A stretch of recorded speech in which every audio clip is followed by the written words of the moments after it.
Making stores smart.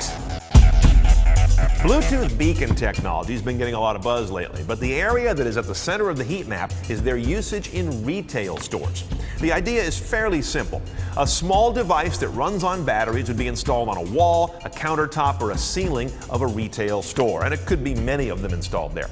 They would in turn send out very short data strings to all the Bluetooth receivers around them, typically your smartphone. And all of this happens on a new technology called Bluetooth Low Energy or Bluetooth Smart.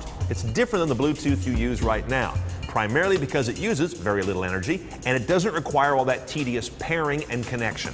Now, the short little messages that the Bluetooth beacon sends out, that your phone picks up, instruct your phone to go to the web and pull down content that's related to where you are or what you're doing. It can be very focused on the immediate area where you're standing, or it could be widened out to relate to the entire store.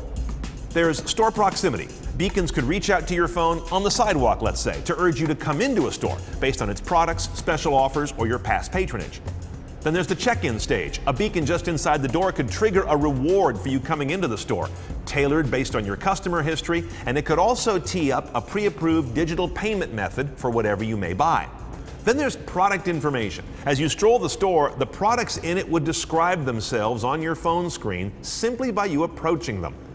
That information can be powerfully personalized because remember, the content's being served up by robust existing web servers, not that limited little beacon. And finally, checkout. No more having to look for a cashier or even an employee with a phone or tablet to check you out. You just leave the building. Remember, you already set up your payment back on beacon stage number 2, so you're already approved. Nielsen research suggests the smartphone has set the table for the beacon. 70% of smartphone shoppers use a store locator. 63% use their phone to check prices and product data in the store. 37% keep their shopping list on their smartphone. 34% pull up mobile coupons at checkout. And 23% have used mobile payment on their phone in some form or another. Now, of course, before this gets any real traction, we've got to get through a few hurdles. Apps. What app do you need installed for the beacon to work on your phone? Worst case would be an app for every store. Better case would be for every chain of stores. Ideal would be that the technology is built in at the operating system level and you need not install anything, but we're not there yet. Handsets. Your phone needs to have Bluetooth Low Energy hardware built in. Now, iPhones have had it for a while with iOS 7 and future iOS 8 support.